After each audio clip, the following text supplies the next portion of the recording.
Hey, Tony Gaskins here. Let me make sure that my mic is connected. Yes, it is. So I saw this the other day. I showed it to my wife. I didn't know if it was new or old or what have you, but it was an influencer, DeVale, I think.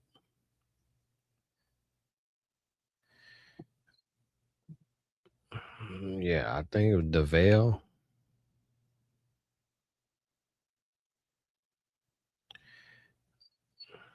I don't know his last name. Let me see if I can. Oh, DeVale Ellis.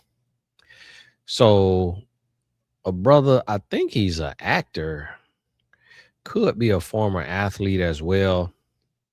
And he's been pretty vocal for himself and for millions of men about the video right there was talking about he was saying, why do Lord, is that a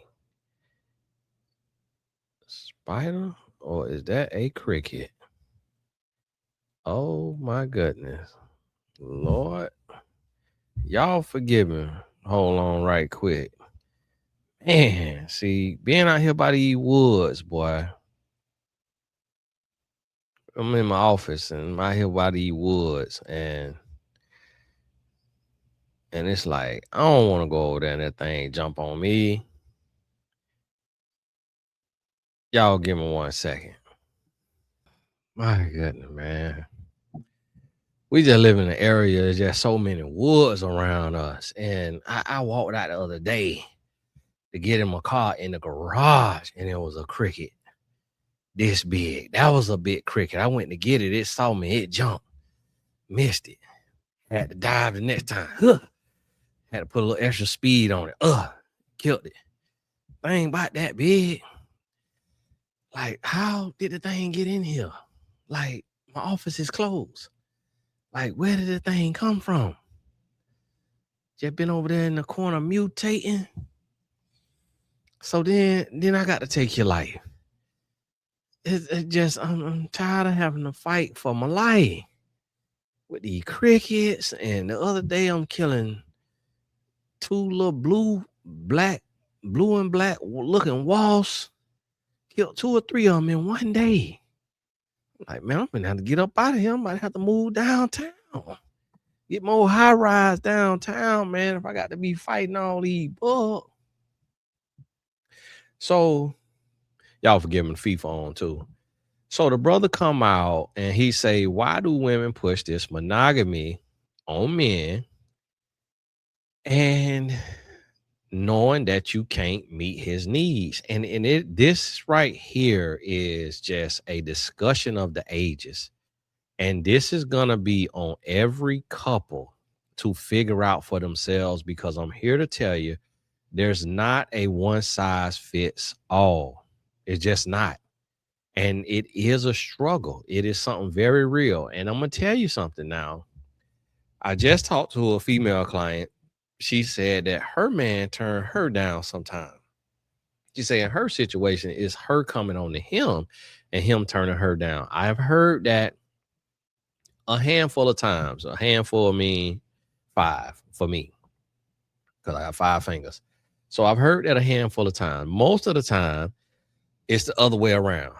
And I've heard countless women tell me that sex is not a big deal to them, that they can live without it and they good and all of that right there. I don't understand it. I am a man. I can go extended periods of time without it, but then you come to a time where you feel like you need it and you can get very cranky or whatever or this or that without it. And it is a release. It is a release. Sex is a release, and it stimulates a part of the brain and releases chemical release into the bloodstream, and it does something for you mentally, emotionally. And I believe that's the case for men and women, unless it is associated with trauma. And one of the things I find, and I think it's not oftentimes talked about enough, is the trauma association to sex and the different ways people act out. So some sexual trauma takes a desire or love or interest away from it. And then some sexual trauma turns it up, and it turns it into like a necessity, a need, a chase for that feeling that was felt. And different people have different responses. In a lot of cases, what I've seen, men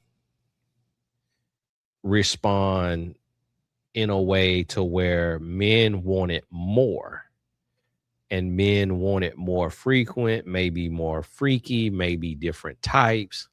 And then for women, I've noticed just in my own personal experience of coaching, it's almost like 50-50, to where some women, they go through certain type of sexual trauma and they turned off from it, can live without it. And some, they turned up on it and want it all the time. And that's why there's not a one size fits all when it comes to this. You have to figure out for your household, for your relationship, what is it that you need and why. And you got to have a brutally honest conversation. So like when I look at the guy, DeVale, and then I'm looking at him, which is what I would assume is a conventionally or traditionally or whatever you want to call it, um, okay looking guy. Not sure if women will consider him handsome or cute or fine or what the term women would use. I could look at his wife and see that she's a pretty woman, and just it's a normal standard beauty. It's not somebody that you're gonna think is unattractive by no stretch of the imagination, but it's also not somebody that you gonna, just trip and fall out and just be like, oh my goodness, I can't live without you and all of that. She's a beautiful woman. And so for her to say like, she don't want to have sex all the time and all of this and all of that, it just for men, we automatically go to, is it not good? Is his thing small? Do you not like him? Do you not love him? And men just jump into that boat. And what I have found being a relationship coach and also being married for 19 years is that women have a lot more emotions around sex than men. And for men, it's like a transaction. It's transactional. And for a woman, it's more so relational, not necessarily with the person, but just the act itself. She has to have a relationship with that act. And for her to enjoy it, things have to be in sync. And so her mind has to be right, her body has to be right, her stomach has to be right, like meaning just her digestive system, like her nervous system. And just on average, your average woman, things need to be working together. Now, what I found is that when women have children and they have that level of, I wouldn't call it stress, but yeah, it could be stress. But when women have that situation where they have to deal with the kids, like if you have kids and if you've ever had young kids or anything like that, you realize and you understand that these kids is hard to deal with. Like it's a lot that goes into these kids. Like it drains you in a different way. And I think that what a lot of times what we don't do, because the person asking for the sex typically is the man. Sometimes it's the woman, but and if you're a woman and you want it all the time and you have access to it every day and you want it all the time and you have kids and you are hands-on with your kids and you're doing a lot for your kids and all of that, and you still want it, and you don't have trauma attached to it. You're married, you've been married for years, you have kids, you have young kids, or you have active kids, and you're hands-on with your kids, you're the one dealing with your kids, and you want sex multiple times a week, and you don't have trauma that turned you into that, reach out to me. You need to be studied. We don't reach out to the Smithsonian. We gonna talk to whoever we need to talk to, because we want to really understand what makes you that way. And don't really reach out to me. I'm not kind of joking, because some of y'all will be reaching out lying. And I'm not talking to single women who you sitting over there D craving, and you craving for the D because you ain't got none in your life. Not talking to you. Not talking to you if you think you would want it every day, every other day, but you don't have a D around you or living with you. Yeah, I'm talking to the women who got a man, and you have kids, and you have a job, or you have responsibilities as far as earning is concerned, and all of that right there, and you still want it multiple times a week. That right there is different. And I think that's what men expect women to be. So many men expect women to want it at the same rate that a man wanted. And it is very, very frustrating. It is something that's frustrating. It's hard to understand. Men and women are different. So it's like this morning, I woke up. Last night, I was tired. My wife was tired. This morning, I slept in. Said, hey, my wife got up and went to Pilates. She came home. I thought I wanted me a little something. And so one of the things that me and my wife have had to do is we've had to find the time of the day that works for both of us. And that's not a case. That's not a thing for everybody, because see, my wife doesn't work a job. So if I wanted me some at 11 a.m., I set my own schedule so I could push a meeting back, push a call back. My house is 10 minutes from my office. My wife doesn't work a job, so that could happen. But what about a couple who the wife works?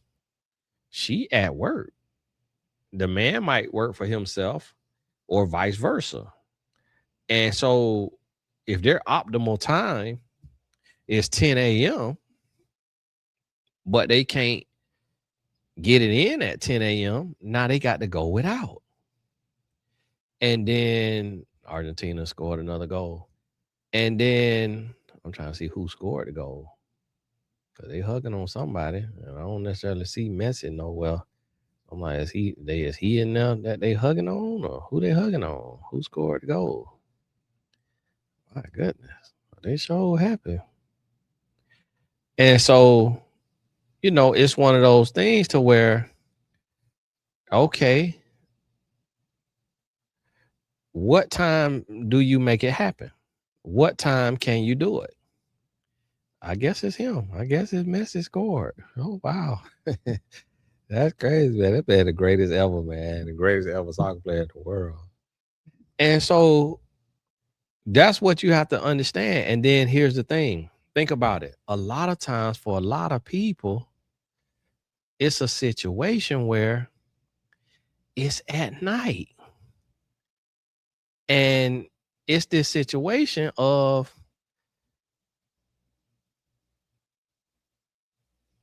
if you got kids, what time do the kids go to bed? So the kids go to bed at what time? And then if the woman work 8 hours, and see, for the man, it's like this is the other thing that a lot of people don't realize. When we get tired as men, we have a surge of blood rush. And that blood rush will actually make our thing erect. And also, men wake up a lot of times with an erection. So, but for a woman has to be, quote unquote, lubricated, because she needs elasticity. She needs to be able to stretch, for that man. And If not, if she's not in the mood, if she's not ready, it could be a lot of friction and it could be uncomfortable. It could be painful. And so a man can have a reaction to where, boom, he's ready. And when that thing stand up, it don't matter if we tired, if we cold, if we hot, if we mad, if we glad, if we sad. It sends a signal to the brain that everything must stop and this thing need to be pumped. This thing, there needs to be a release for this thing. There needs to be a release. Messi got a free shot now. If this man hit this shot, oh boy, I said, if this man hit this shot, that would have been the craziest thing in the world.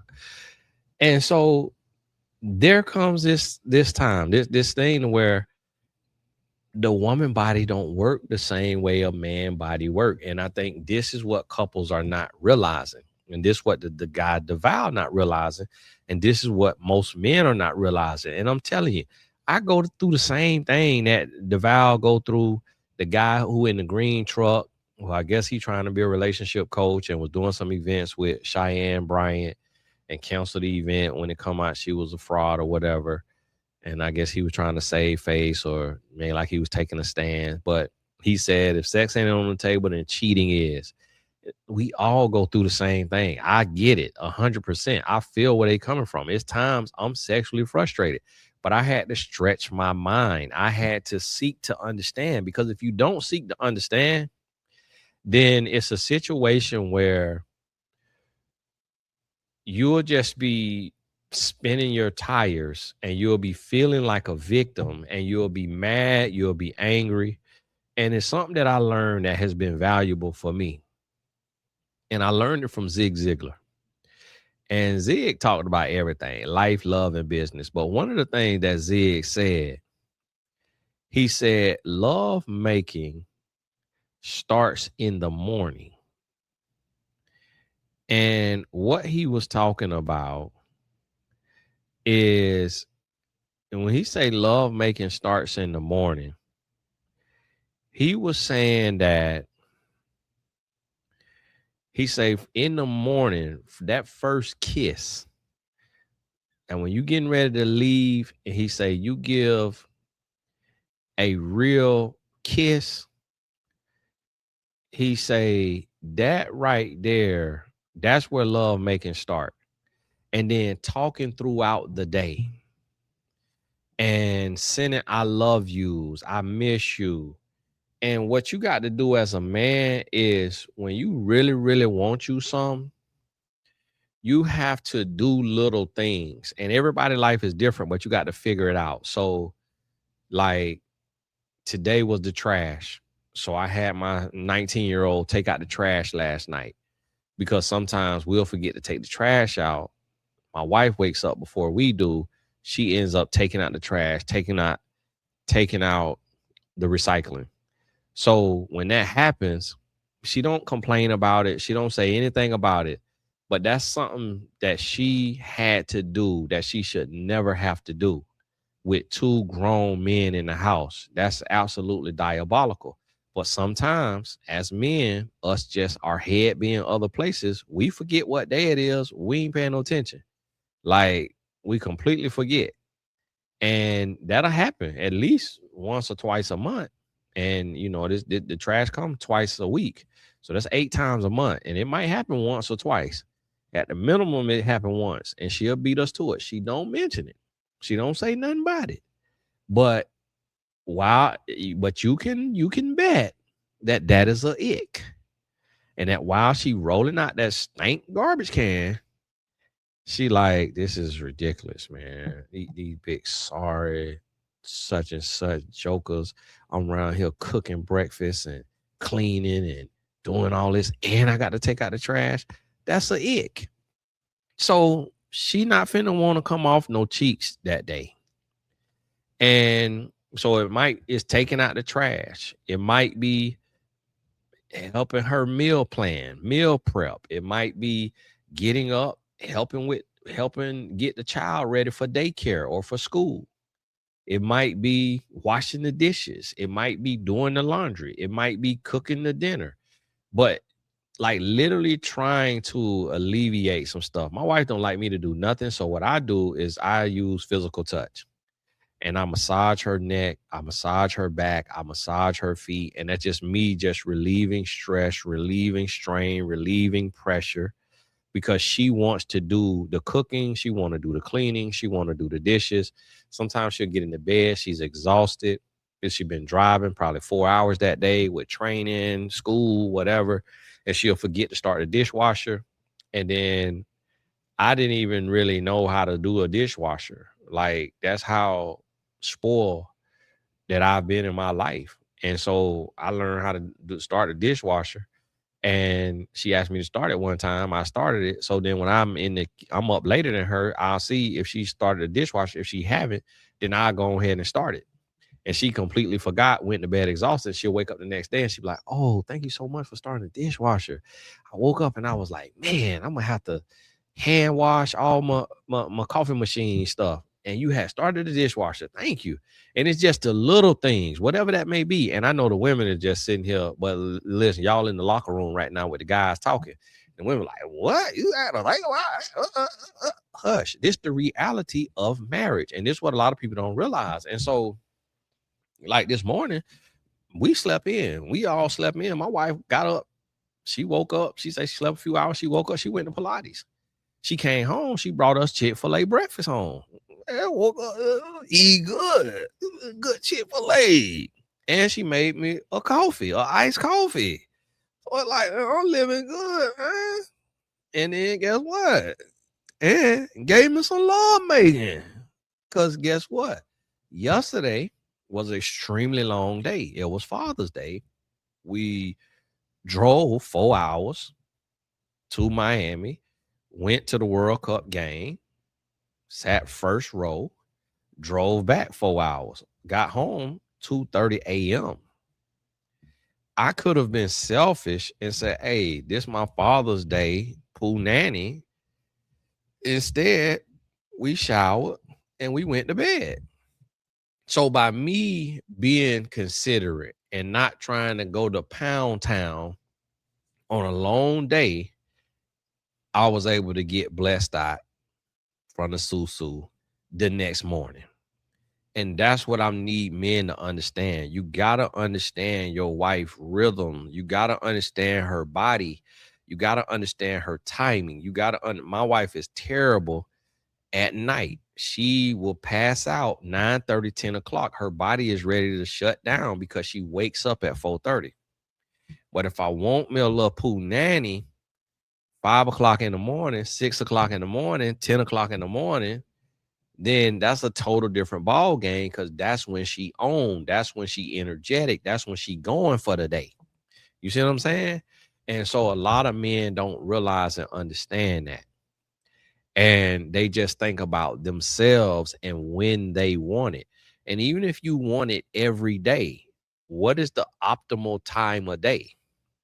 And what does the 24 hours or the 12 hours or the 18 or the 16 hours leading up to when you want it? How do you need to talk to her? How do you need to treat her? And because this is what a lot of men forget. Sex for a woman, she don't want it to be sex. She don't want it to be wham bam, thank you, ma'am. She wanted it to be love making. She wanted it to be relaxing. She wanted it to be a release. She wanted it to be fulfilling. And so if you nitpicking and you arguing and complaining, you might have pushed your booty out for 72 hours. Depending on the depth of that argument or the pettiness of it or the nonsensicalness of it, you might become a ick for 24 to 72 hours. And that's what a lot of men don't understand. You want to complain and you want to nitpick and you want to start little fights. And then a few hours later, you want to dig off in. And she like, hold on, bro. Like, I'm still mad with you. Like, you tried me like a baser. And then you think I'm supposed to just get on my back and open my legs and just be hot and ready like Little Caesars and just want some of this? Like, no, bro, you got to know. You got to warm that thing up. And so this is what a lot of times men don't understand. It's like, you know how you got to put some grease on it to slip something tight off? That's how you got to imagine panties. You got to grease it up. Them panties on tight. You got to grease it up to slide them panties off. So how you grease it up is good communication, good physical touch, good for nothing. Like right now, I might get on Apple Pay, drop a little, and it ain't like you paying for the pool 90. It's just that Apple Pay shows consideration.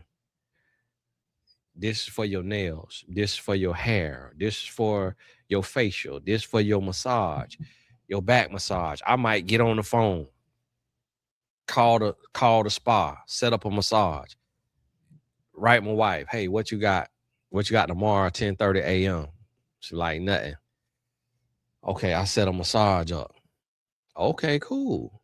Now I get to go to the spa, get to lay on the little hot stone chair, get in the hot tub if you want to, get you a little bit of that tea or that little water, get your deep tissue, 50-minute, 80-minute massage, get to live your life, put your little robe on, you know what I'm saying? You get to feel good.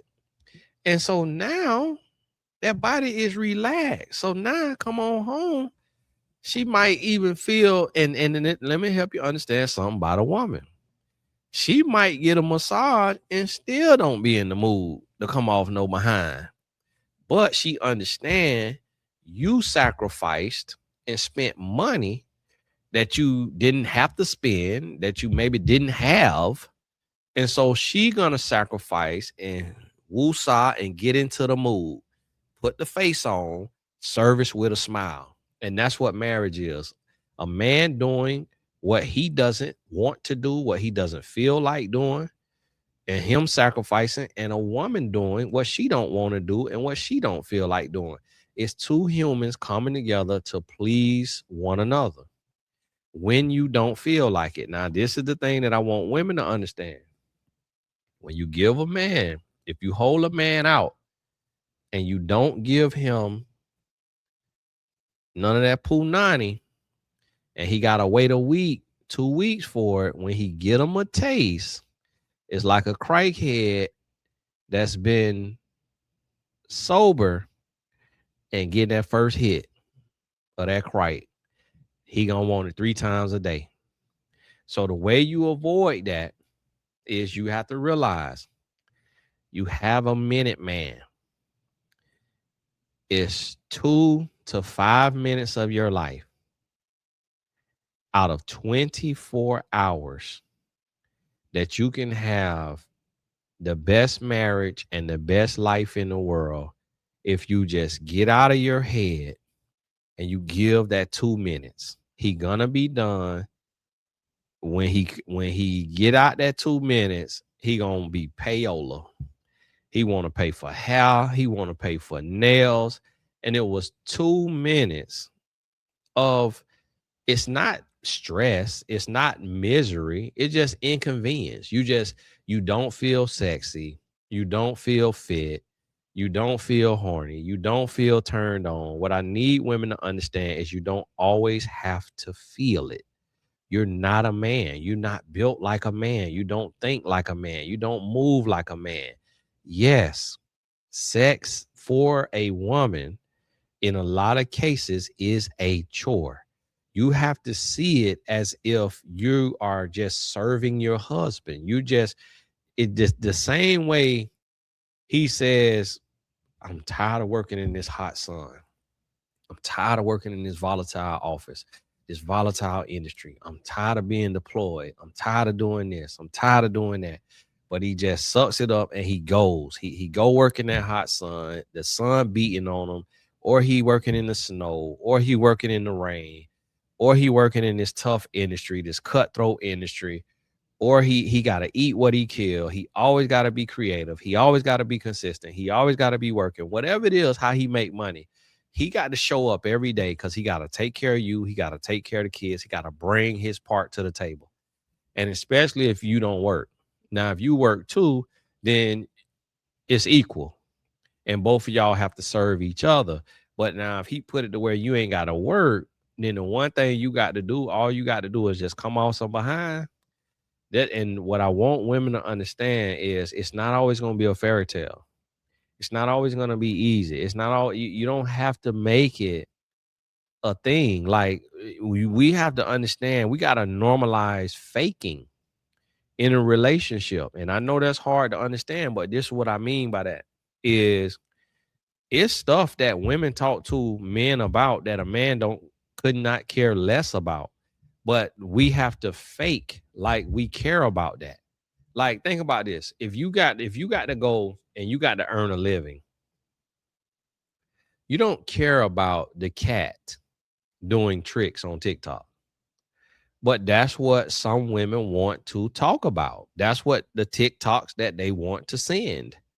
Like it's certain stuff that interests a woman that does not interest a man. A good husband becomes interested in whatever his wife is interested in. A good wife becomes interested in whatever her husband is interested in, and you oblige each other. That's faking, but it's not really faking. It's just you're adapting, you're learning. So here's the thing: a woman might want to do this, and a man best put the face on, put the attitude on, and get engaged. But guess what? As a woman, the man might want something different. You want to look at Pinterest. You want to look at TikTok with him. You want to do this. You want to do that with him. He want to have sex. And you're looking at it like, well, that's not fair. You asking me to be physically engaged, to get ready, to get loose, to get whatever, open my leg. I'm just asking you to look at a screen. That's not equal. But that's what turns him on. That's what turns you on. You're not the same being. Yes, it's not a fair exchange, but that's the difference in the makeup of a male and a female. And so you got to understand that. And so if you don't want to stretch and you don't want to get comfortable being uncomfortable, you don't want to do that right there, then don't ask him to do anything for you. Don't ask him to get out of his comfort zone for you. Don't ask him to do anything that he don't want to do if you don't want to do what you don't want to do. You got to be fair across the board. So when you don't want to have sex, then be quiet and be distant. Don't ask him to engage in no kind of conversation. Don't ask him to be an emotional dump for you. If you don't want to return the favor, just be quiet, take care of your own nervous system, your own situation, and just say, I need some time by myself. But if you ask, male or female, man or woman, if you ask something of your partner, you have to reciprocate. You got to be willing to reciprocate. And that's the harsh reality of it. And no, it's not a fairy tale. No, it don't sound ideal. No, it doesn't sound like something that, oh man, this make a whole lot of sense. No, that's not the case. That's not the case. But marriage is a sacrifice. And I think a lot of people forget that marriage is a sacrifice. So if I was a woman and I wanted a perfect marriage, I would look at that man and see what his needs are, see what his wants are. And I would just make up in my mind, this is a part of my daily duties. And if I was a man and I want a perfect marriage, I would look at that woman and see what her needs are. And I would say, this is a part of my daily duties. And I would get uncomfortable. And that's what I do. That's what I do. And one of the things that I do everything that my wife need me to do. And then I ask for what I need because I know humans are naturally selfish. We naturally self-centered. We naturally just think about ourselves. So you got to communicate too. You got to ask for what you need. And so, and it's something in that I call human physics. And it's very real and it works all the time. When you pursue, they run. When you pull back, they come. So if I'm overly giving the affection and touching and all of that, and my wife is just receiving, although I feel good touching her or whatever, if my needs aren't met, then I will pull back. I will pull back because I'm over delivering, I'm overstimulating, I'm doing too much, and I'm not leaving enough room. If someone is always the initiator, always the person that's calling all the shots or making all the decisions or doing all the initiating, the other person just will go into a role of like, okay, that's them, that's who they are, that's what they do. I'm gonna just sit back. I'm gonna sit back and I'm gonna just play my role. And that's what we'll go into. And that's what you can't do. You got to realize that, and you got to look, and you got to realize, and you got to get to a place to where you got to leave room for your spouse to initiate, for your spouse to lead, for your spouse to do some things sometimes. And it's not about playing mind games. It's about making room. It's about making space. It's about not always feeling like you got to take the lead on everything, and just allowing. And I noticed, like, when I pull back and I'm kind of more reserved and I'm kind of to myself, then my wife gets to show and express. But if I always beat her to it and I'm always touching on her and I'm always rubbing her and I'm always grabbing her and I'm always doing this, then I'm beating her to it. So it's like, if I'm rubbing on her back, she can't rub on my back at the same time. So when I pull back and I'm like, okay, I'm gonna give her a little bit of space. I'm gonna just stop all over her. Then she'll come get all over me. She'll come stop me in the hallway. Hey, give me a hug. Hug me. She'll reach over, grab my arm, rub on me. And that's the thing. So like on Father's Day, she was driving. I was driving. She was reading her Kindle. I reached over, started massaging her neck. It's Father's Day. I'm massaging her. And then she realized that, she's like, oh man, I'm supposed to be touching my husband. So then she started massaging me. But it was just, it's not her personality. She's not as touchy-feely as I am. Like, that's my personality. And I think a lot of times we make that mistake as well. We forget who we are and who they are. And we want them to be like us when they are different than us. And so you got to understand that, you got to communicate that, and you got to express. So what I do, this is what I do. If I want me, okay, France playing Iraq next. So if I want me a little bit of something, then what I'm gonna do is I'm gonna give my wife a heads up. Like, I'm gonna let her know early. I'm gonna let her know in advance. Hey, baby. Hey, feeling stressed today. Feeling this, feeling that. Hey, I'm gonna need a little bit of that. Blase, blah. And so then it's like, okay. So now my wife, she able to say, okay, let me get my mind right. Let me start to prepare. My husband say he want him a little something. I ain't feeling the best. And she start to go through her mind. He working this hard. He doing this. He doing that. He got all this thrown at him. It's so many women that's follow him. So many women out there. If I ain't gonna do this, if I'm not gonna be there for him in this area, that area, the devil gonna send somebody who gonna try to slip in there. Let me just I get my mind right. So now I've given her a heads up. A lot of people think that sex always supposed to be spontaneous. It's supposed to be spurred a moment. No, you can schedule sex, because the largest sexual organ is the brain. So it's better to schedule it so the both of you can start to process and prepare and get your mind right, so that when you go in there, you able to bring your best, you able to make it a date, you able to make it a thing, you able to have your mind ready. Because if your mind is ready, then your body will respond. But if you just try to turn it on, it's like, man, I'm tired. So if you give your wife a heads up, hey baby, I want me something tonight now. Girl, see this morning that thong now. When you getting dressed, that thing had me ready, but I ain't wanna have you go in there work squashing and all of that right there. So I let you go and go to work now. But tonight, I'm gonna need to dig off in now. And she was like, oh, here we go. Man, I'm gonna be tired, man. We got all these meetings today at work. I got to do all this driving today with the kids. I got to do all of this. I'm gonna get my mind right. Okay, all right.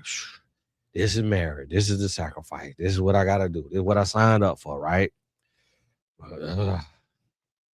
And so then you go ahead, and now the mind is right. And you see the little reels, the little TikToks, the little memes and stuff online where the woman, she at home, the stay at home mom, and she like, when your husband come home and he ready to collect on all that stuff you've been texting him all day. So basically, and that probably is a real thing that do not happen with me. My wife is not like that. But basically what they saying is they at home and they just living the soft life, and they go to feeling giddy, they feeling good. You at home, you kick back, you might have you a midday margarita, you read you a book, and your man out there busting his behind. So she go to texting him something freaky and go to talking freaky, and then when he come home, he ready to collect. And she just was texting him just out of gratitude for making her a stay-at-home wife, and she ain't got to work and she got the soft life, but he ready to come home and crank bike. And so it is. So she like, oh my goodness. And so she want to fake sick or fake like she got a headache or fake tired. And I know that stuff come from reality and from truth. And I'm here to tell you, lady, that's absolutely wrong. That's absolutely wrong. Do not work that man up and get him all ready. And then he come home, you want to holler about you got a headache. When you come home, you need to be all ready in that birthday suit. You need to be ready unless y'all got kids.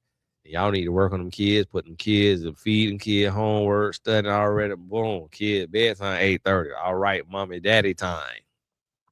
And then you consummate your marriage. You consummate the day.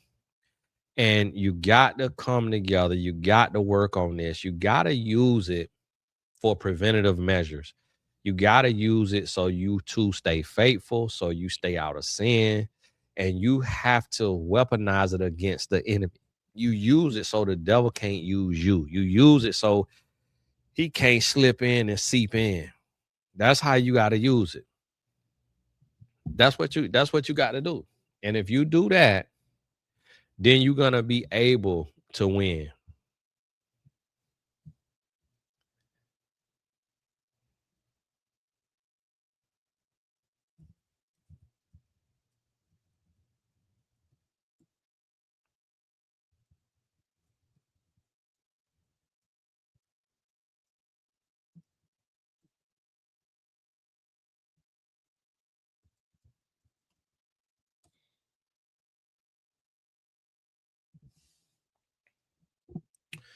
And so here's the thing.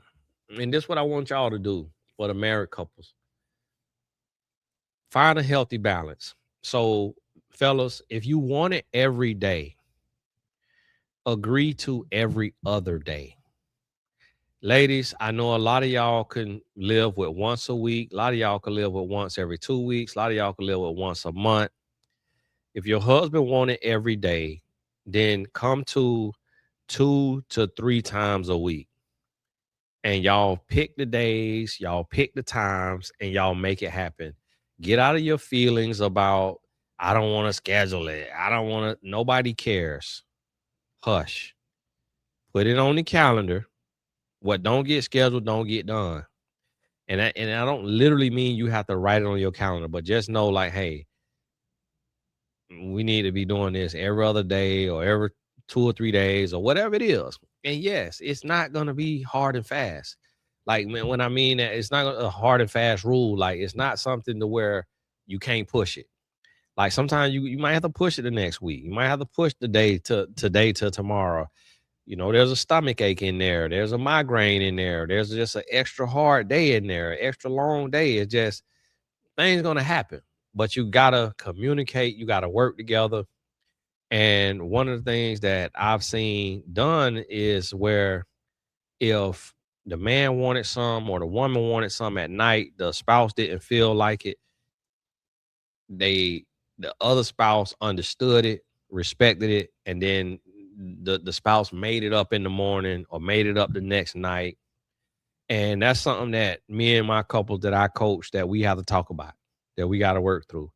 Now, ironically, there's couples who have sex every day, who have sex 3, 4 times a week and still do not get along. That cannot be. That cannot be. Y'all have got to do better. Y'all have got to do better. You have got to do better. So if you're going to be in a situation where you're going to be in a situation, y'all forgive him, my boy, summer program.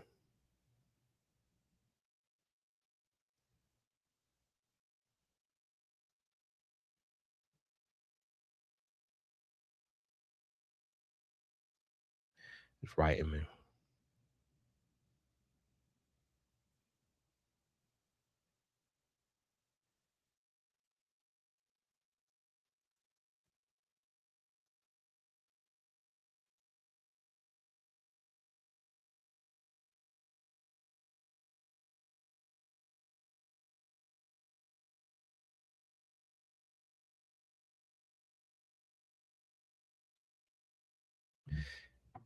And you got to figure this out. You're going to be in a situation where your marriage is going to depend on how y'all get along, how y'all coming together. You have to come up with the system that's going to work for y'all. And it takes stretching on both sides. So the more sexual person, you got to stretch and realize that every day is not realistic. Multiple times a day, every day is not realistic. Multiple times a day, every other day is not realistic. You need therapy. You need therapy. You need a hobby. You need an outlet. Your partner is not your sex toy. You have to heal. That's not normal. And then for the less sexual person, you have to realize that every week is a must. It's not necessarily a must when there's extenuating circumstances, but it is not abnormal to have sex with your spouse 2 to 3 times a week. There are some couples that do it every single day and it's on the books and they making it happen. I don't necessarily trust those couples in the sense of like, I feel like there may be some type of past there, some type of sex addiction there, or some type of trauma there, but it could be normal. None of that could be in it. So, you know, that's one of them things. But I would say the goal should be, and I'm going to just tell you, just based on all of my studies and experience, I would say the goal realistically should be 2 times a week. Come together 2 times a week. Like they said, apple a day to keep the doctor away. I think you come together twice a week at the minimum. And to be honest with you, if both of y'all want 7 days a week, go ahead. It ain't gonna hurt you.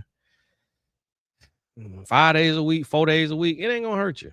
But you should shoot for twice a week. If you fall to one time, then next week make it up. You're gonna have to make it up 3 or 4 times. And understand it's not about sex addiction. It's not about an orgasm. It's really about doing the one thing that only you two can do. Conjoining your bodies in that way is a unique experience that only can be experienced between y'all two. When you think about it, everything else outside of sex can be done with other people. Hugging, communication, and of course, other than kissing, other than sexual stuff, kissing and physical intercourse and intimacy, you give all of those things to other people. Food, time, conversation, hugs, laughter. The one thing that you can give your spouse that you're not supposed to give anybody else is physical intimacy. because when you talking to your friends and your family and your coworkers, you're giving them emotional intimacy. That's why you will see will some people will fall for you just from you talking to them all the time. Some people fall in love with you platonically, like your best friend, your family, your whoever. They'll fall for you. They will become addicted to you and have to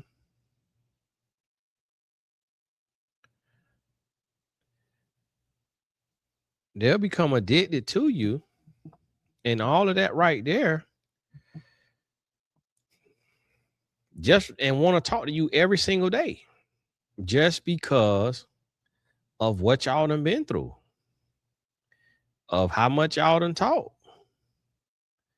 And and so you got to understand that if you're gonna give of yourself to your friends and your family, and you sacrificing, you talking to friends and family when you tired, when you stress, when you broke, when you drain, you can't sacrifice and go out of your way for the kids, for the friends, for the siblings, for the parents, and then shortchange on your spouse, male or female, whoever doing it, you're wrong. So if you're gonna sacrifice for the world, you got to sacrifice for your spouse. Point blank, period. That's what it's gonna take in order to make it work. You gotta get uncomfortable. Marriage is not intended to be just only when you feel like it, when you feel like working, when you feel like sexing, when you feel like talking, when you feel like touching. Marriage is meant to be a labor of love. It's sacrifice.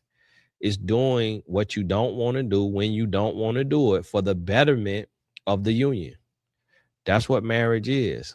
It is a everlasting, ongoing, enduring, overcoming love. And that is not always going to be easy. That is not always going to be comfortable. But that's what marriage is. So, hey, this Tony Gaskins, all the important links in the description. Thank y'all so much for your support with the boys summer program. I'm about to log in now and see if we got any blessings, because I got the booked Airbnbs and the flights and the rental cars and all that for Nashville. I've been holding off trying to raise funds, trying to get things together. So thank y'all so much for the support. We got to go July 8th. If you in Nashville, got any tips, got any resources or anything like that, if you know somebody with a 15 passenger van, if your church in Nashville got a 15 passenger van that we could, rent for $50, $100 a day, $200 a day from Thursday to Sunday, July 8th to July 12th. I know y'all might need it on Sunday for church. Or if you know a driver, if you're in Nashville, you know a driver, or you drive, somebody with an SUV or something like that, or run a Turo business, anything. Even somebody that got a restaurant or a food truck that can give us a little discount on the food for the boys or something. We bring them by in Nashville. Any resources you got in Nashville and or Chicago, y'all definitely reach out to me, Tony at tgfamily.org. Tony, Tony at tgfamily.org. God bless you, and we'll talk soon.